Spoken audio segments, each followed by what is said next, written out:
Would you rather him read a Bible study that already connects him to what he's playing that you feel uncomfortable with and points him back to the gospel, or just be salty about it? And she's like, I'll take one of everything. And she's like, hello everyone, and welcome to the Nerds of Prey, where we're bridging the gap between faith and fandom by introducing you to the leading folks on the front lines of nerd ministry. These are the people I have met as I plan a church for nerds, geeks, and gamers. I found them, so you don't have to. I am Nerd Pastor Nate, and this is a Checkpoint Church podcast that drops every 3 weeks or so. That seems to be working out pretty well for us. Each episode of the podcast will feature someone at the intersection of faith and fandom. We will then sit down with them and learn some more about their story. For instance, how did they first discover that God is in pop culture, and where do they see things going from here? Folks, our guest for today is a real treat. This is somebody that I have known about since I very first started doing research into nerd ministry, and today we're going to be hearing from Hector Miray of the Faith and Fandom devotional series. Faith and Fandom is a book series of devotional essays on faith and geek culture. The Bible studies include things like video games, comic books, anime, manga, superheroes, TV, movies, pop culture, and so much more. There is also the Faith and Fandom podcast, several Comic-Con appearances by Hector. Hector is a busy person, definitely somebody that I don't know if he considers himself this. I didn't ask him in the conversation, but he's almost like a hobbyist. Just loves to do and to learn and to grow and to develop new talents. According to his Facebook profile, he considers himself a pastor, an author, a DJ, a husband, and a father. We didn't talk about the DJ thing, but now I'm super curious. I first found out about Hector through Love Thy Nerd, which I will mention a little bit later on in the podcast, and I instantly had to go and binge all of the Faith and Fandom books, podcasts, and everything else as soon as I learned about him. I have mad respect for the hustle that Hector shows, and I think he shows some pretty great wisdom in this podcast on how to be a Christian content creator, and most importantly for all of us of any creed, Christian or not, how to manage burnout in a busy world. Have you ever been burned out? I think every hand should be raised, right? Hector is also an excellent collaborator and someone who does some great work in managing relationships with others in the field of nerd ministry. And he talks more about how to do that and why it is important. I was thrilled to finally get to spend some time with Hector. He is exactly who he says he is on the tin and brought some great biblical wisdom to topics such as creation, writing, ministry, as well as just day-to-day life. There was a little bit of an audio error, so if you hear sometimes that I'll be echoing in Hector's computer, that's just a little error. I tried to fix it as best as I could. It's not too distracting. It should be fine. With that, let's just get into the show. So here is our latest Nerd of Prey, Hector Miray from the Faith and Fandom devotional series. For those of you out there who might not know who you are, I have a feeling you're becoming more and more ubiquitous with Faith and Fandom and all that stuff. But tell us a little bit about yourself. Who are you?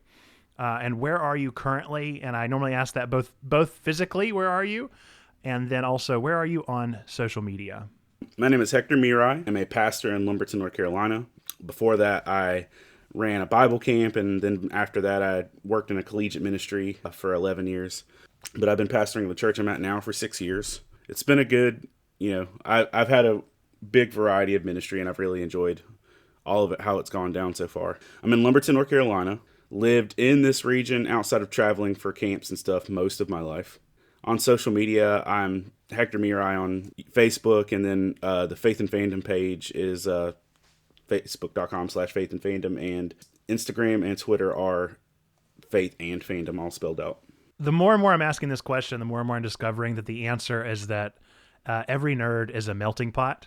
Yes. But I like to kind of hone in. What flavor of nerd are you in the most fullness? What is your absolute favorite nerdy thing? If you had to give yourself one flavor, what would be the one you would choose? I'm real on the Doctor Who end of things. If you would have asked me 2 years ago, it would have been hard Doctor Who. Over the last 2 years, honestly, I've doubled down a lot on Star Wars. Between my kids and Clone Wars and Mandalorian and stuff, our family has really dove more into that. But no, I'm always a big story person, so sci-fi, books, video games are a big deal for me. Comics, if that's a little 4 square peg of it, it'd be sci-fi, video games, comic books, and probably action figures would probably be the other one. I am nowhere near shape or form a tabletop nerd. I try so hard to be. I've got friends that are passionate about it, and I support it. I'm wearing a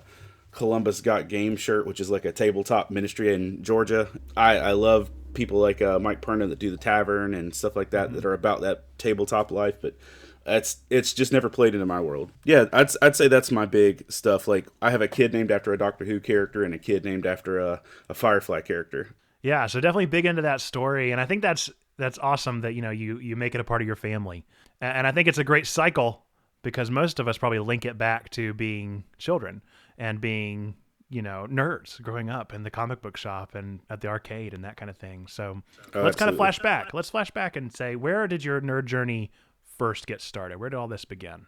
I think my first fandom really was Ninja Turtles.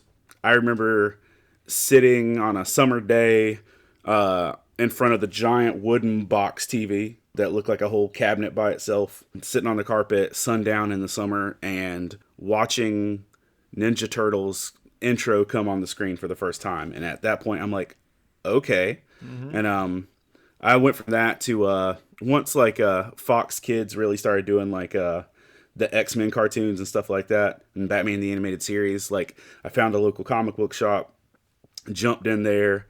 I'd been playing Nintendo since like I was born in '81, so I was hitting like kindergarten when the NES was really dropping. My uncle, who was a cool soldier, had it, and so played Nintendo with my uncle. Asked my mom to get me the system that had Mario on it. Little did I know that Mario was also on the Atari at Mario Brothers. And not Super, just Mario Brothers. Just Mario. Just Mario Brothers. And she got me an Atari. I was really disappointed. That's like out the gate disappointed. Video games really early on. Comic books by the time I got to 12. The deep dive probably happened around 2005. I was a newlywed-ish, like within my first year. My best friend, I went to visit him for Christmas, and he's like, "You watch these?" And he held up Firefly and Serenity. And I'm like, "No." He's like, "You're messing up." And he threw them at me. We went home as a newlywed couple and watched Firefly and Serenity, and that led to Battlestar Galactica, and that led to Doctor Who, and that led way down the rabbit hole. And I think I went to my first Comic-Con by the time it was 2009 or 10, and then just kind of jumped in from there. Obviously, Firefly is one of those that doesn't shy away too much from religion and where faith kind of comes into these nerdy topics. But where did you first kind of discover that there was some overlap between faith and fandom? When did you first kind of spot that in the zeitgeist? I'd probably say the earliest would have been with the X-Men cartoons with Nightcrawler. Like, and that's like not even like hinted or, something you pull from. That's like right there. There's an episode where Wolverine, Rogue, Gambit, and Nightcrawler are in a monastery. And it's the whole episode's about God. And then by the end of the first episode, or by the end of that episode, Wolverine is straight up like saying the sinner's prayer. And I'm like, okay. Like, I think at that point in time, the only gospel I had really heard, because that would have been about the time I was 12 or 13. The only time I'd actually heard the gospel was because I was a Cub Scout or a Boy Scout at that point, and you're required to go to a certain number of church services a year. Like, I had only gone with other Cub Scout kids. I didn't have like a full understanding of anything. I think that's the first time I really saw it. But then like, by the time I think Firefly had come around, I was an adult. I had just gotten married, and I was in my first professional full-time ministry. And so when I was looking at, stuff at that point in time, it just it felt more like, oh, look at that. The more abundant ones that show themselves, kind of like the Nightcrawler. But when did you start to discover maybe that there was an exegetical process to find these kind of things inside of our favorite fandoms? I think that once I hit a place of like really seeing everything through a lens of the gospel from like every opportunity and everything else, then I really just started seeing it in everything. Not that you force it or try to make it be in there, but like when you're actually looking for spiritual content or biblical encouragement in things, you just start to see it more and more. Because there's a good chunk of my early adult life and college life where I had no anything. From the time I graduated like in high school till the time I got married, like I didn't have TV. Once I came into it with fresh eyes, it just kind of like I saw it a lot more everywhere. But like you could always just tell there's always something with Star Wars in different levels. I don't know if there was a specific one. I just know that like there came a point in my life where I saw that there was the spiritual side of me and the nerdy side of me, and I saw a lot of crossway over the two of them. Like, I'd be reading the Bible and like say, oh, that's like this.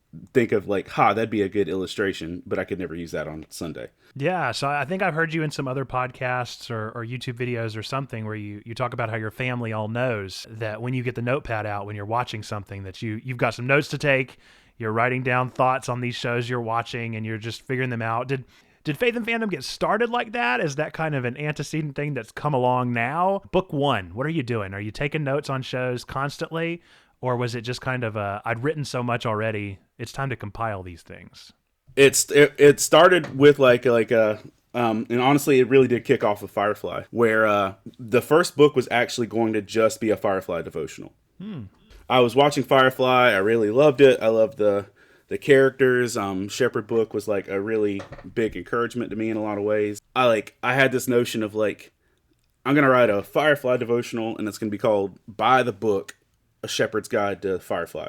And I was actually reading a couple books like right after that that were Firefly and philosophy. I was like, this would be great on a spiritual level to actually do this biblically. And that in Firefly, and that the book was actually called Serenity Found, and Finding Serenity were the philosophy books. And I was like, looking at how they were pulling apart episodes just on a philosophical level. And I was like, man, I would love to do this. I said it was like 2005. I just kind of sat on it. The summer camp that I had built, that I was working with, we had decided to do a superhero theme.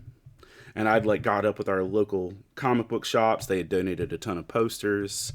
We were going to do each cabin was going to be a different superhero world. So there was going to be a Gotham. There was going to be an Xavier's Institute for gifted youngsters. We were going to have each cabin was going to be a different thing. And then at the last minute, someone on our staff was like, "This is too worldly. We have to stop." And I'm like, and I already had every room fully decorated. I had Bible studies kind of mapped out for where we were comparing them to different biblical leaders and stuff like that. And I was just like, okay. And then I just kind of sat on it. I had the idea in my heart, and I had the rough plan of it. Then just kind of years went by, and then I started going to Comic-Cons. Once I started going to Comic-Cons, it really, really started weighing on my heart, because I went for 3 years. I went once to just attend for the first time. And if you're being in North Carolina, I'm not sure if have you ever been to Heroes Con? I've not. Okay. Up until right before the pandemic, Heroes Con was the biggest con in either of the Carolinas. It's one of the longest running ones. I want to say it's their 40th year. But, there's 30,000 people all crammed into a convention center. Literally thousands of vendors. I remember just walking around there the first time, and I was just so happy and overwhelmed. And the next time I went and cosplayed, then the next time I did I was doing a YouTube channel. I was doing a documentary type thing on it. But then, it just hit me that last year that I was doing that there's all these people here, and I know that there are people in this room who are thirsting for the gospel. I know there are people in this room who are bitter towards the gospel. I know that there are people in this room who don't know the gospel. But I said, I also know there are people in this room that love Jesus, but there's no landing pad for a discussion at all in this place. I really, I walked out of Heroes Con thinking, I need to do an outreach here. And that was my big thought. It's I need to do an outreach. And right after that, literally the next week, a summer camp in Tennessee had hit me up about being a speaker, and they wanted me to do a superhero theme. And they said, do whatever you want. And I said, so I could do a devotional on Superman and how that compares to Jesus. And they're like, go for it. So I took what I already had marinating in my heart forever on Firefly, and I wrote 8 sessions for a summer camp, and they became the 8 superhero chapters that are in the first book, or the 7. I just started working on the rest of the stuff that filled out the first book at that point. And my game plan was that I was going to take this one book, print it one time, and do a one-time outreach at Heroes Con in 2014. That was the whole purpose, was beginning to end. I'm going to make a book, do a one-time outreach, and be done. I had an event actually pop up that wanted me there before Heroes Con, and I did one in Myrtle Beach. By the time Heroes Con was over that first time, I had so many positive gospel interactions and conversations, and other people saying, "Oh, we need you to come do this at our con," like other con promoters and stuff. By the end of that first show, I had been invited to do a church service at another Comic-Con. It was just so many doors opened up with that, but it wasn't like a man, I have all this stuff welled up. It was just, I felt there was a need, and that this could be a unique opportunity to do it. It really kind of took off from there. Looking back on those years and then now where you are with so many volumes, and admittedly, I'm only on volume 4, I think. I'm making my way through them and enjoying them and loving every minute, and, you know, savoring them one each morning. It's incredible what you put together. I think it's an impressive library, to say the least. And you already kind of answered, but did you ever think it would ever get to this point? And when did you kind of realize? What was the turning point where you said, "Oh, I'm going to keep going with this for however many volumes I've got in me. I'm going to keep going"? I have bounced around for like around that so many times. So after the first book came out, before I'd even done my first con, I got hired to be a screenwriter for a season. And I went from writing that 90-page first book to I had to turn in a script twice a week on a schedule, on a deadline. And that made my writing have to, like, I had to be better, and I had to be more prolific with it. So by the time the second book had come out, I was so tired of writing, and I was so tired of everything else, because, like, I wrote more. I could be wrong, but I think in a 3-year window as a screenwriter, I think I still wrote more than I've written in the books, which is a lot. I was really tired, and I was at a youth ministry event in Greenville, South Carolina. I mentioned to somebody that I was going to stop, and they, like, literally chewed me out, like, "Don't you dare," and, like, started, like, telling me why it was important. So I was like, okay, I'll keep writing. It was just, it took I got so in my own head about things, I was like, I'm just gonna stop. And, like, all of my friends have, like, that have hung around through the process of, like, you say every book's your last book. Back in probably 2017, maybe 2018, Chris Poirier and I, who's the guy I do the pull list with, we were talking about just, like, what this could look like long term, because while Faith and Fandom has always been provided for, the screenwriting paid for Faith and Fandom for the first 3 years, as far as the expenses, while things are getting going.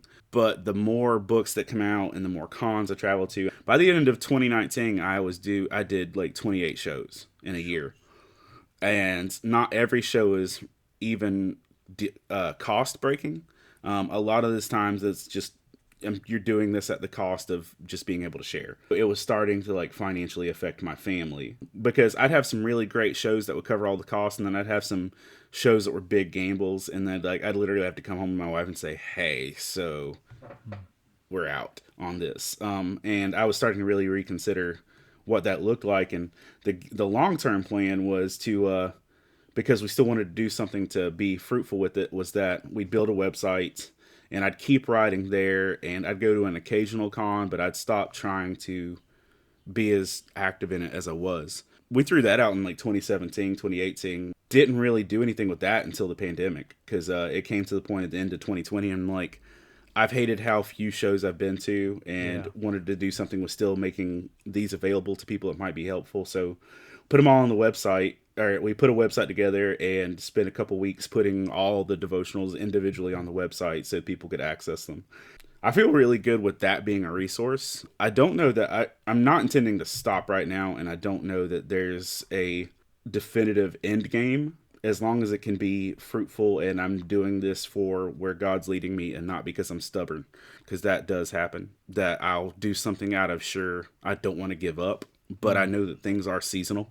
This year, if things play out the way it looks, I'll have 10 shows, maybe 8, depending on how it goes. I've had to cancel some of the ones that actually opened back up. Still being able to put the gospel out there to a community, because, like, most of the times one of the biggest interactions I've had at cons is people thinking that either God or the church automatically hates them because they're passionate about something else. It's being able, like, more often than not, the positive conversations I have with people at shows are like, no, you know, God still loves you, and just because you like Inuyasha or, whatever. You can be into these things and it still be okay. And I was like, look, and here's, just being able to point them in a direction to actually say that, you still have value even if you don't fit into everybody else's margins. But I don't know that there's a definitive end game or goal. I never thought it would get this big. Literally, like, my dream goal when we started this was like, you know what? Maybe one day I'll get to be at San Diego. And then I got to be at San Diego, and I'm like, well, now what? Right. And yeah, what's next? I don't have a goal long term, and I don't have what's next other than trying to be faithful in the arena that I'm in.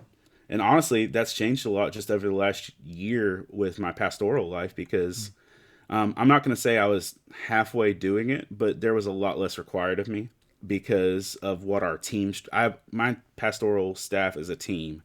And my team was really stacked, and our team has changed a little bit, and so there's a lot more that's required of me. So it takes a lot more effort for me just to be able to do my actual job. Well, I think you touched on a really important subject, especially this audience that's going to be listening to this podcast is kind of varied. I mean, we're going to have some ministry leaders, we're going to have some people like that, but we're also going to have people that are interested in the nerd world and in faith and fandom world and intersectionality happening here. And I think one thing that we can probably all relate on, regardless of if we're in the ministry professionally, if we're in the church, or if we're not even at all connected, our culture that we're living in right now is very much a hustle, creator, content focused. We're all doing the thing. We're all on there trying to make the funniest TikToks, trying to make the next great YouTube video, trying to get more subscribers. And sometimes that can be really tiring. And so, you touched a little bit on the possibility of burnout. What does that look like? How do you address burnout? How do you make sure that you stay on the other side of it? Is it just remaining faithful and trying to lean into God in those moments? But what if, you're not in a place where that's even what you believe in? How do you conquer that thing? Because you're definitely a busy person between all of your podcasts and full-time ministry and writing books. What does burnout look like? How do you conquer that? And how do you get on the other side of it? What wisdom can you share? One of the biggest things I would say is to honestly take an inventory of your effort and your resources. But also to say, why do you need to do what you're doing? One of the things that we've said in our church recently is if our church disappeared from our community, would the absence be felt? Like, are we doing stuff just to do it? Are we doing stuff because it's the right thing or the thing that is required of us? Or are we doing things that actually have fruit and value in the kingdom? And I realized a lot of the stuff that I felt pressured to do was pressure that I was putting on myself. And honestly, I can guarantee that there was some element of going from a place of insecurity, like growing up, to all of a sudden there's a market of people that like you.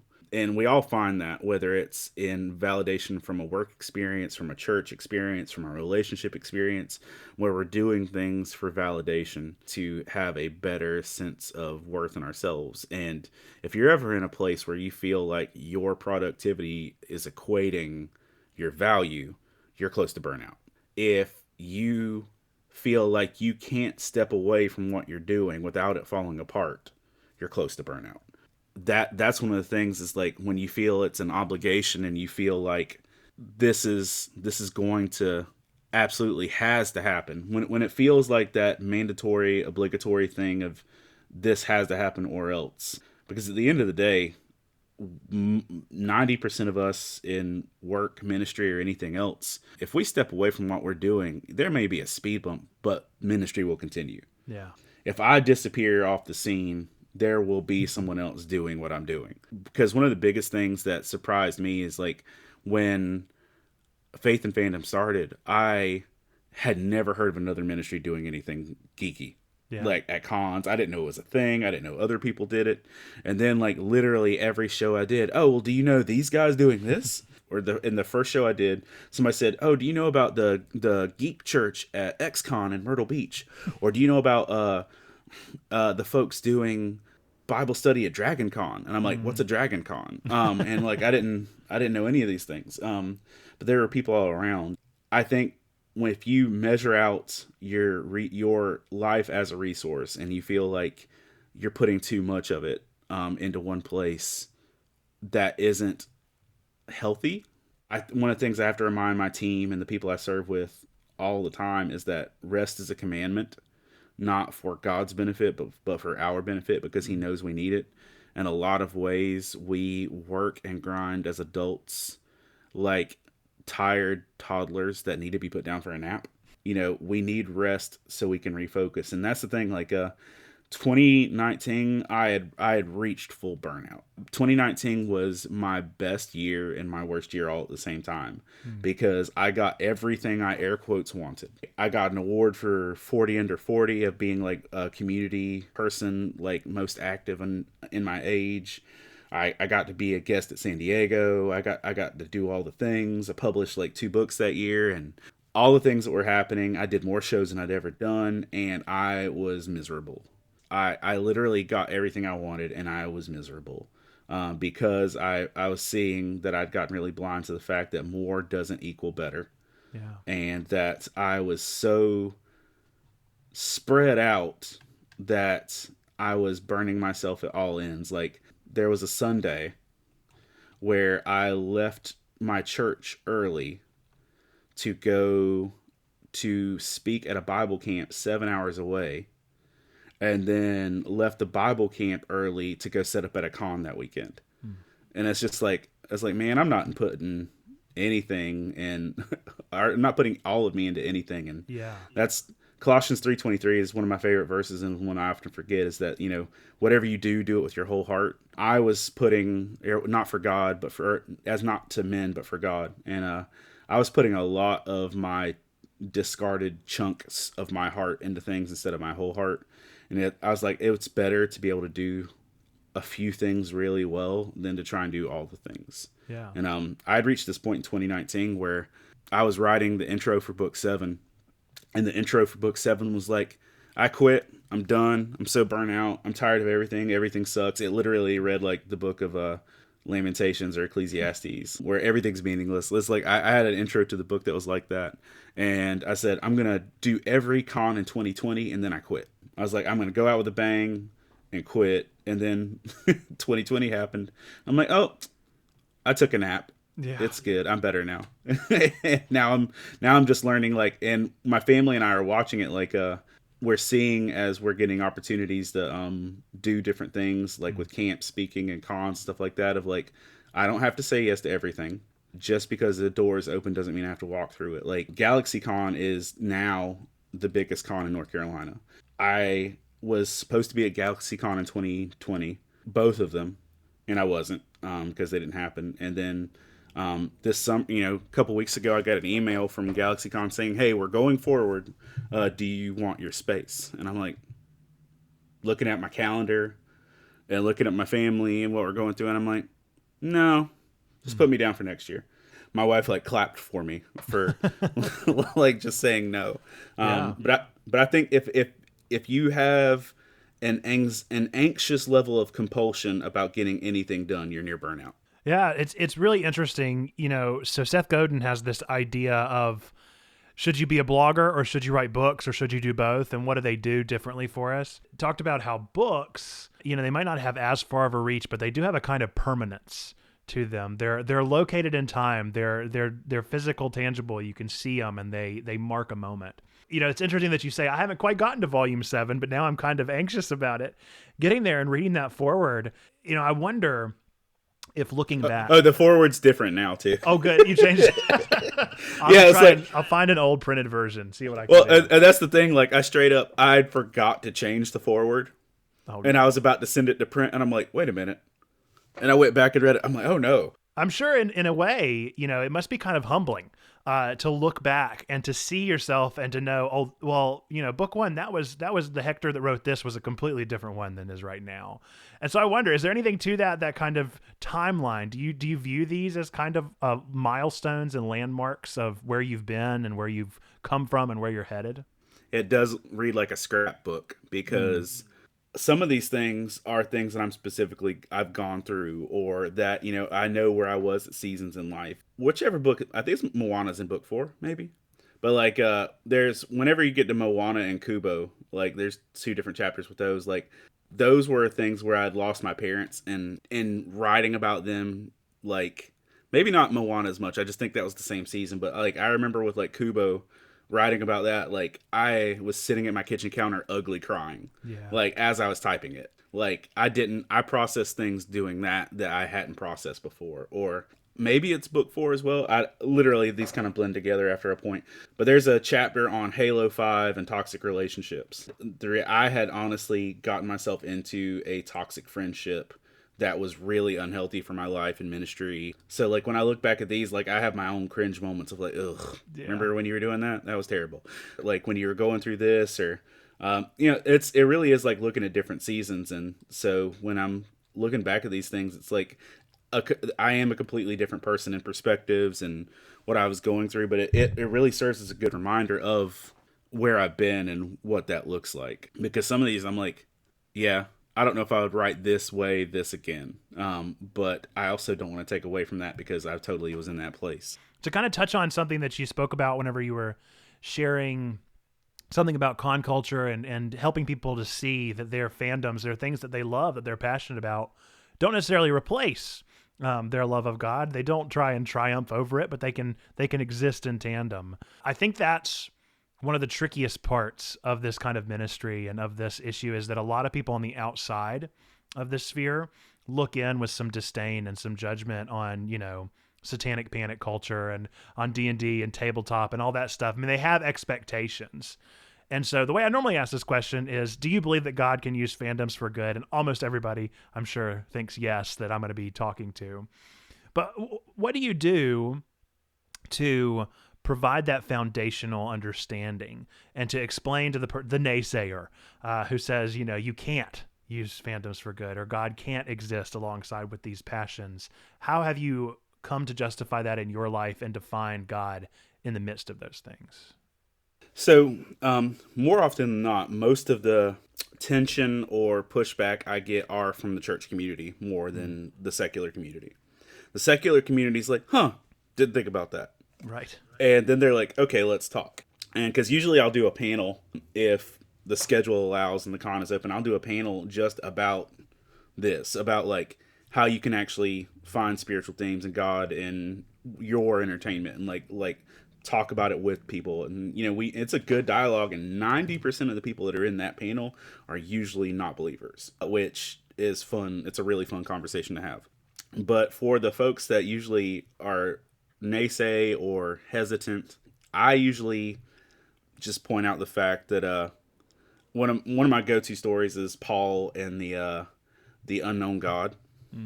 Paul used in that region culturally understood secular entity that people could identify with as a means to present the gospel. He's like, you all know this unknown God who's like this and this and this. Well, let me tell you about the real God.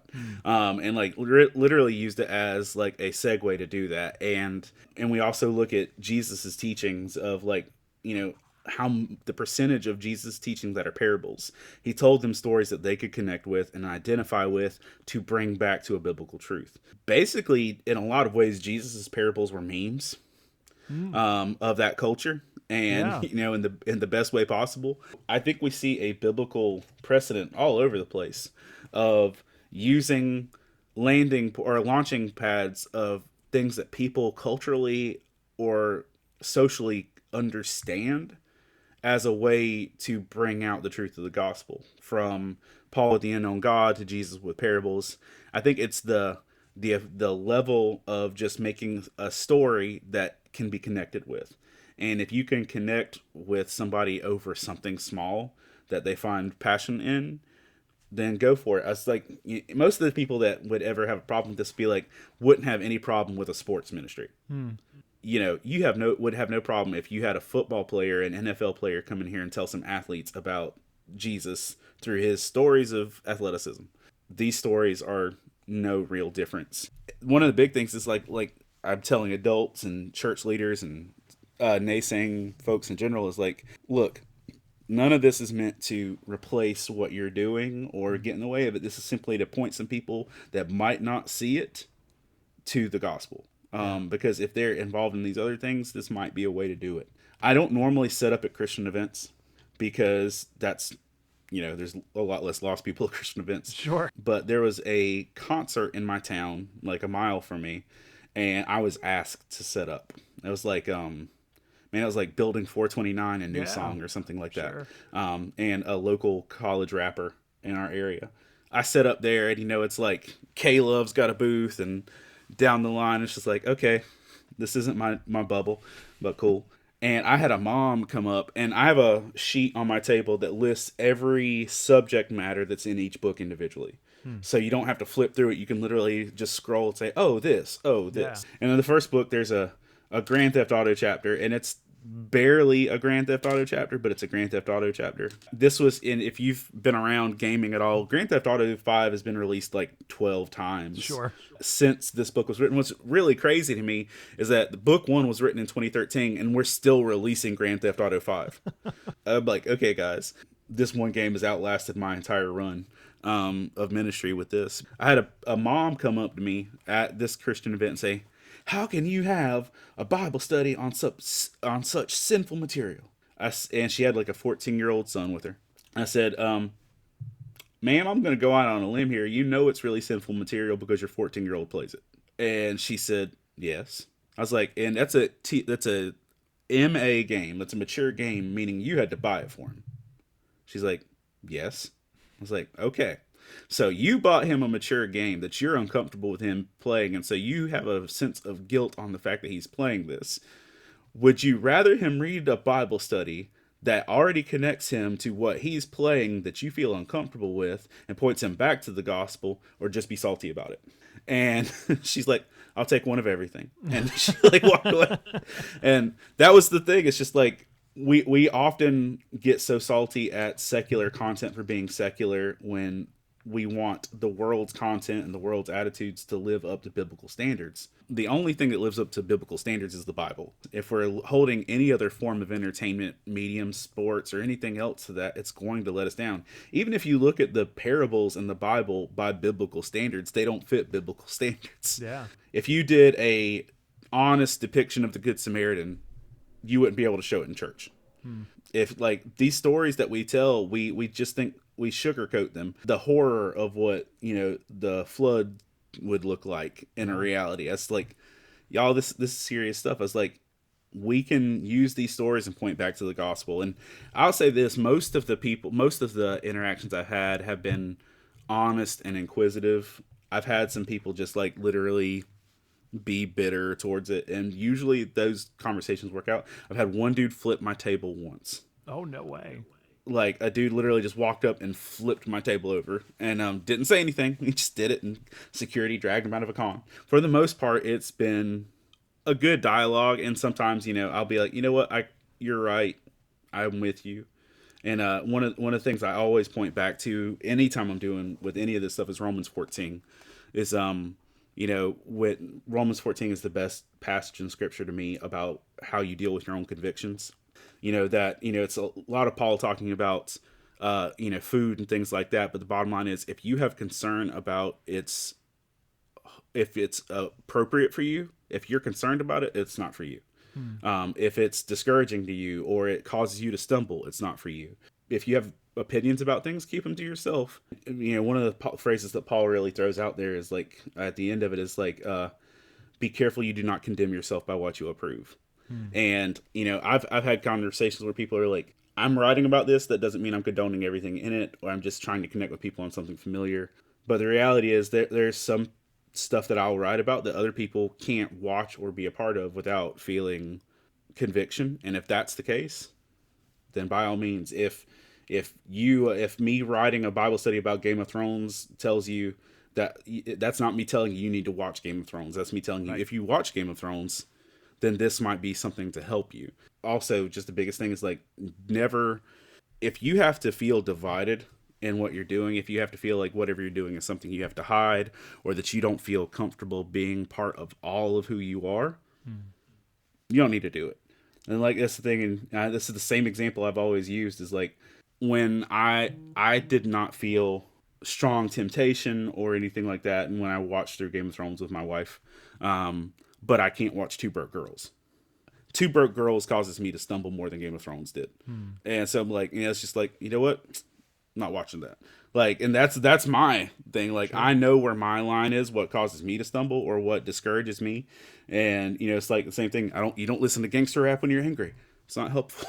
Finding those boundaries and seeking them out. Yeah, absolutely. One thing that you talked about a little bit earlier was whenever you first got started with Faith and Fandom, you had no idea that there was this existing community, that there was Christian Gamers Guild, or there was Geek Church, or all this stuff. And I'm in a very similar place, a little bit later. I got into this thing last year and had no idea. I was like, man, I'm doing something novel and new. Nobody's ever done this before. We always think that. And so that's kind of the purpose of this podcast is to hopefully bring to light some people, all people, let them know that this is out there, that there are these people that are doing this kind of thing, this kind of work. One thing that has really stood out to me with your relationship with this field in particular is that I actually discovered you through Love Thy Nerd.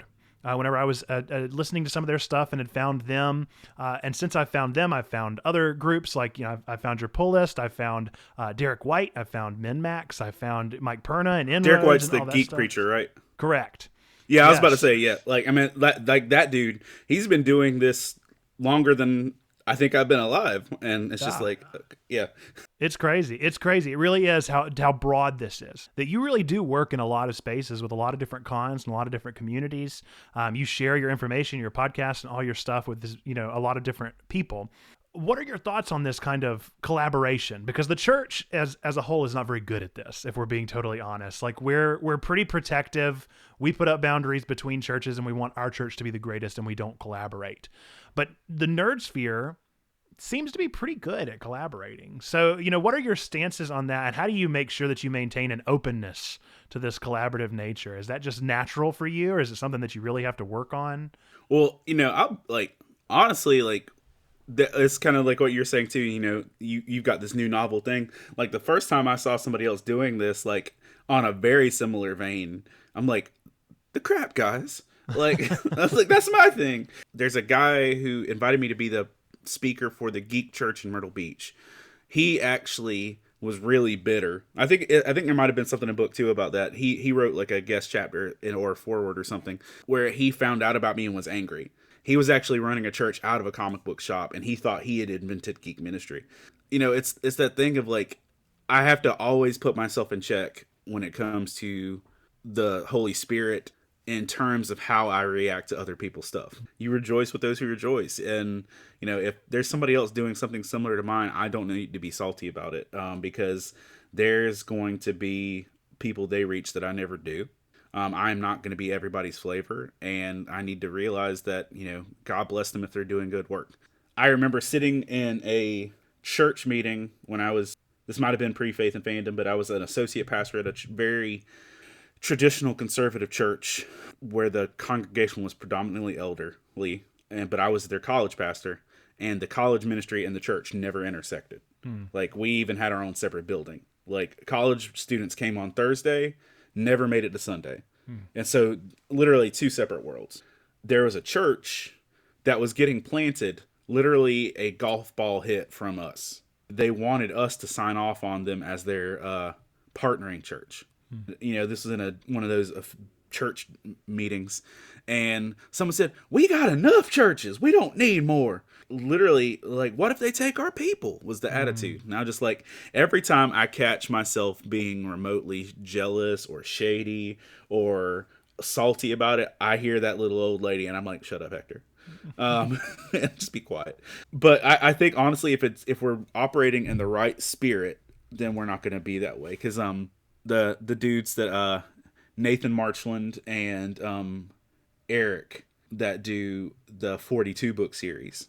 It's another series of geeky devotionals, and I love those guys. Those guys do great things. And I remember the first time I heard about their first book, literally was called 42 Finding Faith Through Fandom. And I'm like, And I just like, I was standing in a comic book shop in the mountains of Tennessee while I was speaking, like on a break from a Bible camp, and found out about that through Game Church, because somebody in a Game Church thing had tagged me in it. And I'm like, and I literally stood there holding a copy of a comic book and like processing my thoughts. I'm like, how, like my first thought was like, that's my name, or like, or that's my thing. And then I'm like, dude, shut up. Like, be grateful. And the reality is, like, Eric, and I have only got to meet once at a Dragon Con. I haven't met Nathan, but like the reality is, the people that our books have reached in different scopes are covering different ground, and I am really grateful for them and their partnership in the ministry and what they're doing. You've got groups like Geeks Under Grace, you've got Love Thy Nerd, you've got Christian Nerds United. There's all of these things that we have set up. As long as we're doing it to connect rather than just establish our own little kingdom, I'm all for it. But that's one of the downfalls I see, though, too, is like it can be really easy to take that and make it, I'm going to create my own little sandbox where things go my way and I don't want you in it. That's the struggle. Yeah, let's talk about that. What does the future look like there of Faith and Fandom? If you could dream a dream, that's what I've been telling people. If you could dream a dream of, we've got all these groups coming out of the woodwork and getting together and collaborating and working together and just a lot of exciting things. Where do you see this future of faith and pop culture going? Or what would you like to see it look like in 10 years whenever you're on volume, 21? What would you like to see?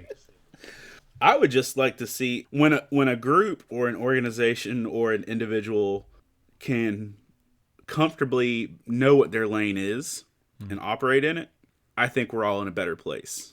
And I'd like to see that happen, because one of the reasons where burnout happens and bitterness happens was when we try and be all the things. And I know Paul says that we could be all things to all people, but I don't think you have to do it all at once. All of the different organizations and ministries and stuff serve purposes that, as long as I would love to see it be where we're all in the attitude of where, that's the thing. Like, the funny thing is, it's the same thing you want for the church. Yeah. Like, outside of just geek ministry aside, like, what you want is what you want for the church, that we walk in unity and that we each carry our different purposes of different part of the body of Christ. Because at the end of the day, if you strip away the geek element of it, this is just the church. This is just the church with a specific vibe or, shtick. What is it? My church planner friends like to call it affinity. Yeah. Like, this is an affinity focused church, because I've heard my stuff used in pitch meetings for affinity groups for churches. Like, sure. I think that as long as I would love to see us work together well, be an encouragement, but also be a resource for people that need different things. These groups do different things. Like, Love Thy Nerd is a great landing pad for people that are interested in looking, but they strive to not be overly religious. Sure. With what they're doing. That rubs some people the wrong way. They're like, I'm being censored, or I'm being held back, or how dare you not share the gospel fully. Well, that's the thing. Their goal is to be the landing pad, to be able to develop the discipleship relationships. Other places we're outright evangelism. Other places are, we're memes. Other places are this. And as long as we can function in the same idea of we're the body with different parts, but we all work together, awesome. I would love that. Not to be cynical, but at the same time, the church has sucked at that for like 2,000 years. Sure. So you throw that in, plus being angry about Star Wars, it could be problematic. Right. That would be what I would love to see more than anything, is just us to actually function as the body, and the body that enjoys these things and that just find these things to connect over. That's what I'd like to see for that. And like long term, because I don't want to burn myself out forever. And dude, if you told me what the last 2 years of my life were going to look like, I would have never predicted that. Between a pandemic, to cancer in my family, to family moving away, there's just a lot. I want to be able to be faithful in where I'm at, and to be able to create resources. Like, long term, if I don't do anything past an 8th book, but I just keep making resources for people online, or just sharing my heart, or just being an encouragement for other people, I'm great with that.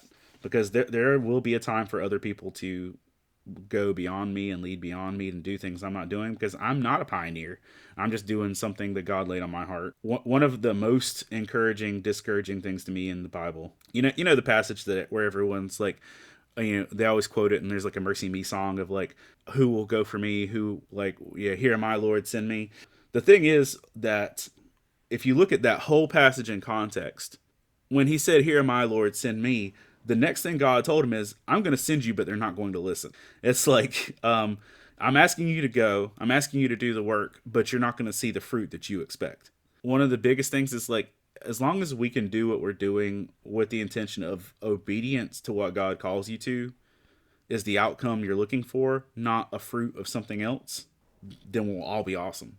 But a lot of us, we get in the mindset of, I need this many views, I need the most likes, most things. And, I've been that person before. Like, and that's, again, have to check my flesh, like, of someone will take a meme that I worked hard on and like, just like take it and put their logo on it. And I'm like, Sure. oh, like, that's my meme. Right. Like do the whole Bobby Hill thing. And it's just like, no, don't do that. It was like, why are you upset, dude? Be quiet. Just, it's okay. And I think that's the thing, is like, as long as we stop letting it be about us and start keeping it about why we're doing what we're doing, I think we all grow together. And that's what I'd love to see.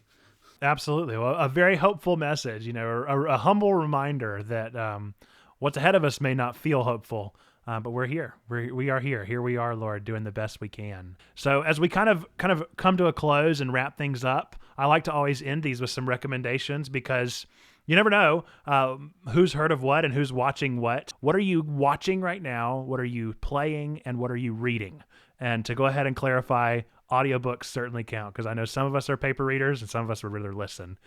Watching right now, I'm currently watching through Dragon Ball Z with my daughters. We have a box set that we borrowed from someone, and we're currently on the Buu saga, and we're just trying to finish Dragon Ball Z with them. But we're also watching My Hero Academia, and we have the last season of DuckTales. And I watch a lot of stuff that is kid-friendly right now, just because my kids, I'm with them. Still watching Star Wars and all the Marvel stuff, so I mean, nothing like crazy out of the ordinary on what we're watching. Reading, I took a road trip and I listened through the audio drama of Sandman that DC put out, with James McAvoy as Morpheus, Kat Dennings as Death, Arthur Darvill from Doctor Who as William Shakespeare. There's just you got Andy Serkis in there as well, and like that was wonderful on an audiobook level. And I know that they're making a live action show for Netflix, and I'm not pooing on that or anything, but the cast of the audio looks way better than the cast of the video.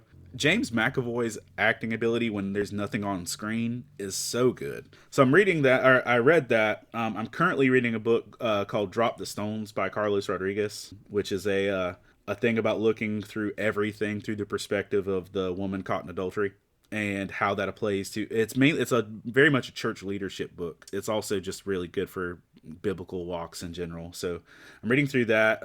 I've got Until Unity by Francis Chan sitting on my shelf, and that needs to be read. Light of the Jedi by Charles Soule, that's sitting up there too. And I'm also reading Alex Cross novels, like James Patterson books. Sure. I've been reading those since I was in high school, but I've currently got Crisscross and Deadly Cross that are my bookshelves right here. Crisscross and Deadly Cross that are on my list. So kind of like that whole jumble, plus a million comic books. Right. Currently playing. I just finished Pokemon Snap.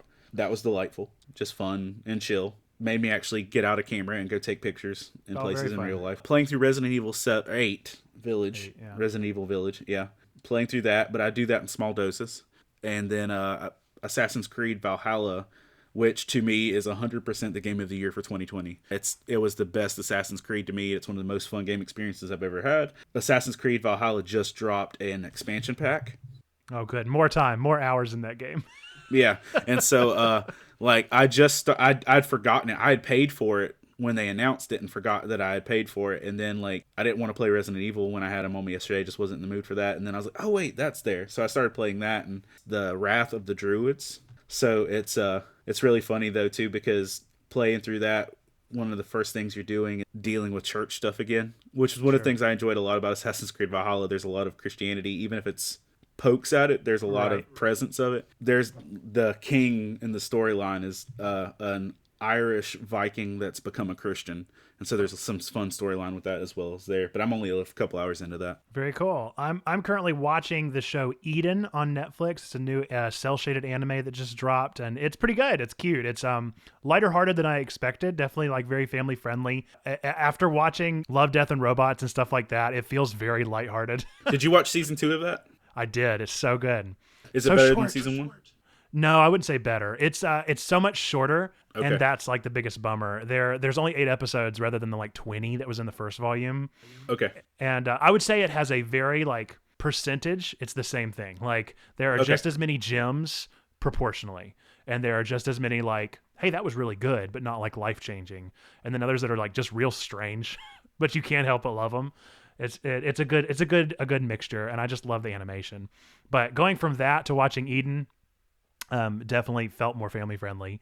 And then I am playing right now. I'll just be our resident weeb and just really lean into this. I'm also playing World's End Club that just dropped on the Switch from the creators of Danganronpa and Virtue's Last Reward, which are 2 of my favorite games. I love the 999 series. And then I am reading a manga called To the Night, I think it is, which is okay. It's kind of it's a first volume about vampires and this insomniac kid who goes out and meets a vampire in the night. And it's okay. It's an interesting one. It's lighthearted and you know, kind of fun while dealing with some interesting themes of intimate relationships between a vampire and a human being and how that happens. So that's a pretty interesting read and one that, you know, I don't know if I'd necessarily recommend, but I did just finish reading one called A School Frozen in Time, and that one I'm really hooked on. It's from the creator of Your Lie in April, and it's a horror story of a student commits suicide by jumping off of a building, and then a year later all of the classmates show up to school, nobody else is there, and they're locked in their classroom and they can't remember who did it. And so the like mystery is it one of them that did it that's haunting the classroom and keeping them locked in this room, and like solving the mystery and trying to remember their friend who they lost. And it's just a really interesting like exploration of suicide as a theme and as remembrance of people that have passed on. It's really interesting. So that one, much more exciting. Sounds like some great recommendations kind of on both sides of things. I just highly recommend any and all of those. I feel like that's my thing. I'm going to be leaning into the weeb pretty hard because I always get into that stuff. Maybe eventually I'll have somebody from Jesus Otaku on here and they can out-weeb me. Perhaps. With that, let's wrap up with just some shout outs. Again, I appreciate your time so much. Where can people find you, and what would you like for them to do in your community? What's new and exciting coming up? You can find me at faithandfandom.org is our website. It's new and moderately fresh, still kind of getting the ropes of how that looks. Facebook.com/faithandfandom. That's where I'm most active, dropping memes and things like that as well there. Like I've got some memes from the Assassin's Creed Valhalla that I'm going to drop when I'm in a staff meeting later. Our podcast, you can find it on the website, but in general, it's at faithandfandom.podbean.com. That's where all those things are in the previous socials, but that's where you can find me and what we're doing. And I'm currently writing book 8 slowly. I'm hoping to kind of drop it maybe in October. Because 2021 is the first year that I haven't dropped a book in the spring to early summer. I wrote 2 children's books, like actual, like, you know, kids books for this kind of the Faith and Fandom kind of mentality. I wrote them last year, and we're nearing up on a year of them being written. And I'm waiting on the artist to finish, because the goal was we were going to drop both books at once. He's had a lot of life-changing stuff during that time as well. You know, that's the goal. And what kind of age range are you hoping for those? Those literally like preschool through. I mean, well, not on reading level, but for like directed toward like preschool through 8 together. Like so, like early elementary. Both of them deal with like a dad explaining life and biblical things with pop culture to their child. Like if a kid thinking they're bad, talking about like heroes that are redeemed and stuff like that, and you know what God tells us. But it's literally like a dad having a conversation with their child is the 2 of them. Because Vincent, who was the artist for Faith and Fandom for years, he was like my con sidekick, and he would go and do sketches and stuff at cons. He has a daughter, and I have, you know, my 3 girls, and this was just kind of sparked out of having conversations with our kids about what was happening in the world. So like the kid that's actually in the books is supposed to be like a amalgam of both of our all of our kids kind of like squished together. So that'll be fun. Very cool. Well, I think that sounds super exciting. There's always stuff happening. I will, double down on that. Definitely check out your backlog. You've got a very impressive and dense backlog to get through. I've been loving it. And I think I found you maybe last August. And since then, I've been reading and chugging and going through podcasts and finding stuff on Love Thy Nerd and pull lists, which we didn't even get to talk about today. So there is a whole lot to Hector and a whole lot to this world that you've created. And I think it's super awesome. And I'm excited for anybody that might be discovering it for the first time from this podcast, or for those that have just had their fire rekindled for you during this time. But again, I want to thank you for coming on the podcast, and I look forward to seeing what comes from the future of your ministry here. Thanks, man. All right, and that is a wrap on the latest episode of the Nerds of Prey. Folks, I really hope that you enjoyed this podcast. This show is distributed free of charge and globally, but we'd love your support and help. And the best way you can do that is by giving us a 5-star review and sharing this episode with a friend, 2 or 5, so that we can reach as many nerds, geeks, and gamers as possible. Be sure to go and follow our special guest Hector using all the links in the show notes down below. Give him some kind words of encouragement for all the great stuff that Faith and Fandom is doing. If you enjoyed this discussion and want to talk more about it, feel free to join the Checkpoint Church Discord, also linked down below. We'll be talking about all the exciting things that Hector brought to the table.